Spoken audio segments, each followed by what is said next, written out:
आज हम स्टार्ट करेंगे एक नया chapter that is concept of money demand. तो है क्या मनी? मनी की कोई यूनिक डेफिनेशन नहीं है। हम मनी को डिफाइन कर सकते हैं उसके यूजेस और उसके फंक्शन से। Money performs many important functions in an economy. पहली डेफिनेशन जो मनी की हम यूज़ करते हैं वो है कि money is a convenient medium of exchange. Money से पहले चलता था बार्टर सिस्टम, जिसमें थिंग्स या products were exchanged for the products. जैसे कि एक फार्मर चेंज करेगा अपने क्रॉप्स को क्लॉथ्स से with some trader. But money से काफ़ी सारी प्रॉब्लम सॉल्व हो गई जो ये सिस्टम प्रेजेंट करता था, जैसे need for double coincidence of wants. कि हम देखते थे कि बार्टर सिस्टम में क्या होता था। बार्टर सिस्टम में ये ज़रूरी था कि एक फार्मर जिसको अपनी क्रॉप्स देनी है उसको ऐसा ट्रेडर मिले जिसको क्रॉप्स चाहिए अपने क्लोथ्स के एक्सचेंज में। यानी कि अगर दो लोग हैं तो उन दोनों की इच्छा आपस में कोइंसाइड करनी चाहिए। जैसे मनी से पहले there had to be a situation जहाँ पे ट्रेडर को क्रॉप चाहिए और फार्मर को क्लोथ चाहिए। तो मनी ने ये सिचुएशन सॉल्व कर दी। अब हुआ क्या कि फार्मर को ढूंढने की ज़रूरत नहीं है कोई ट्रेडर जो क्रॉप्स के बदले कपड़ा देगा।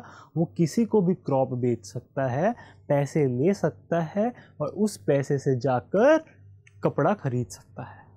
एक और प्रॉब्लम जो सॉल्व करी मनी ने वो थी problem of storage of wealth. जैसे कि क्रॉप्स को स्टोर करना as a wealth is very difficult, but money या कैश को स्टोर करना is not that big a difficulty. एक और प्रॉब्लम जो सॉल्व की गई वो थी ट्रांजैक्शनल कॉस्ट की। सोचो कोई फार्मर लेके जा रहा है अपने क्रॉप्स को एक ट्रेडर के पास, उसको हायर करना पड़ेगा कोई ट्रांसपोर्टर या लेबर जिसकी कॉस्ट अलग आएगी, जिसकी पैसे उसको जिसका किराया देना पड़ेगा। तो ये जो किराया देना पड़ रहा था उसको पहले वो थी ट्रांजैक्शन कॉस्ट। पहले ये ट्रांजैक्शन कॉस्ट बहुत ह्यूज हुआ करती थी, क्योंकि जब उसको लेके जाना है क्रॉप्स तब भी उसको हायर करना पड़ेगा ट्रांसपोर्ट, और जब वो कपड़ा वापस लेके आ रहा होगा क्रॉप्स के अगेंस्ट तब भी उसको कुछ ना कुछ ढो के लाने की ज़रूरत पड़ेगी। यहाँ क्लोथ का वेट तो कम होता है, क्लोथ की जगह सोचो अगर उसको कुछ और सामान लाना हो तो वो यही दिखा जाएगा कि जब वो सब क्रॉप लेके जाएगा तो वहाँ पे भी ट्रांजैक्शन कॉस्ट है, लाने में वापस भी ट्रांजैक्शन कॉस्ट है। तो ह्यूज ट्रांजैक्शन कॉस्ट इनकर होती थी मनी से पहले, लेकिन मनी के आने के बाद ये प्रॉब्लम्स भी सारी की सारी सॉल्व हो गई। इससे हम आगे आके कहते हैं कि मनी एक और चीज़ की तरह डिफाइन होता है, वो है it is a common measure of value या a common denominator of value. तो बार्टर सिस्टम में क्या होता था कि हर गुड की अलग अलग वैल्यू होती थी और कोई कॉमन डिनोमिनेशन तो थी नहीं। तो there was a lack of exchange ratio. But जब पैसा आया, जब मनी आया, तो वो बन गया एक मेजरिंग रॉड जिसकी वैल्यू में नापा जाने लगा बाकी सब प्रोडक्ट। जैसे अ litre of milk is for ₹50। ये डिसाइड हो पाया only because the value of money as an exchange between the two products। बिना मनी के कितना किलो वीट या फिर कितना मीटर क्लॉथ एक्सचेंज करना है ये कभी डिसाइड हो नहीं पाता था ठीक तरीके से, क्योंकि वो दोनों की वैल्यू अलग अलग थी। दोनों को किस रेशो में एक्सचेंज करें ये बहुत बड़ी प्रॉब्लम रहती थी। लेकिन मनी के आने के बाद ये प्रॉब्लम सॉल्व हो गई, क्योंकि सब ने अपने प्रोडक्ट को नापना शुरू कर दिया मनी ने। तो money became the common denominator for measuring the value. एक और तरीके से हमने देखा मनी का फंक्शन, वो ये था कि मनी ने सर्व किया एक यूनिट या एक standard of deferred payment. Money की वजह से ही पॉसिबल हो पाया कंसेप्ट ऑफ डेफर्ड पेमेंट, मतलब कि कंसेप्ट ऑफ क्रेडिट। इसी कंसेप्ट पे बेस्ड है, इसी की वजह से we have existence of financial markets, जिसकी वजह से फर्दर बढ़ गया क्रेडिट का अवेलेबिलिटी।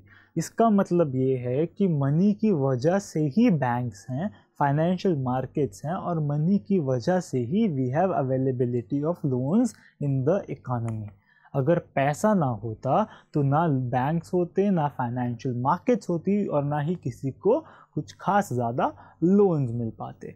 तो एक जो ये डेफर्ड पेमेंट का मेथड शुरू हुआ, it is only because of money.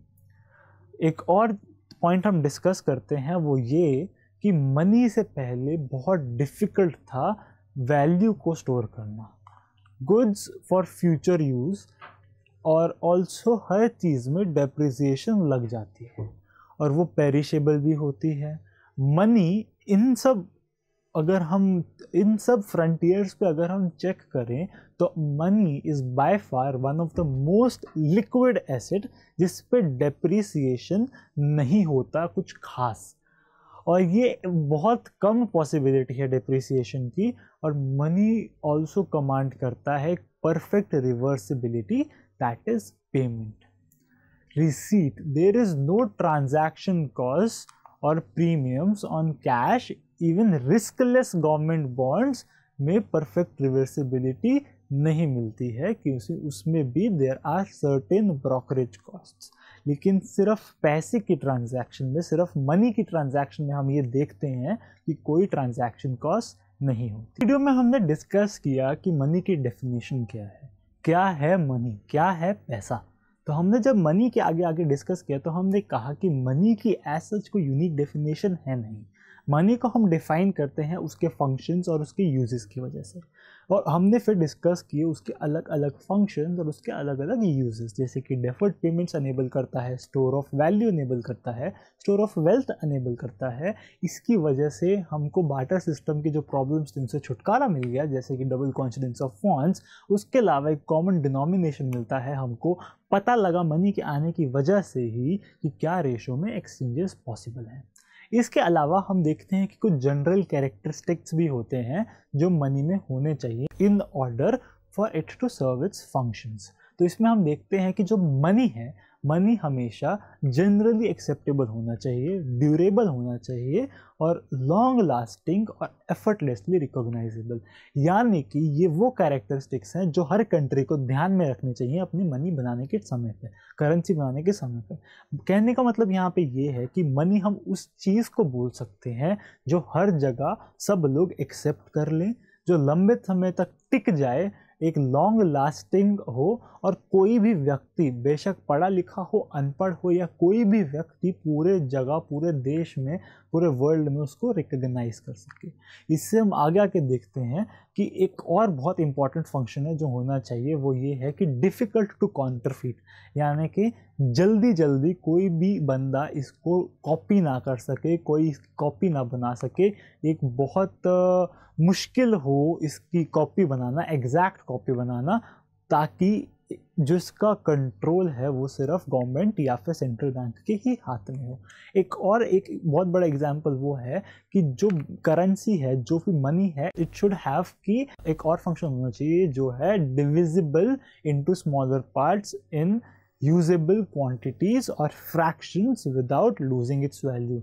यहाँ पे इसका एग्जांपल ये है कि अगर सरकार को सिर्फ बड़े नोट नहीं बनाने चाहिए, छोटे नोट भी बनाने चाहिए। कहने का मतलब ये कि अगर मेरे पास 100 का नोट है तो मैं उसको डिवाइड कर सकता हूँ इंटू 2 स्मॉलर पार्ट्स, या फिर इंटू 10 स्मॉलर पार्ट्स, या फिर इंटू 5 स्मॉलर पार्ट्स, यानी कि 50 के नोट, 20 के नोट या 10 के नोट में, और मेरे को इस ट्रांजैक्शन में कुछ भी लॉस नहीं होगा, कोई भी वैल्यू लूज़ नहीं होगी जब मैं उसको छोटे पार्ट्स में डिवाइड करूँगा।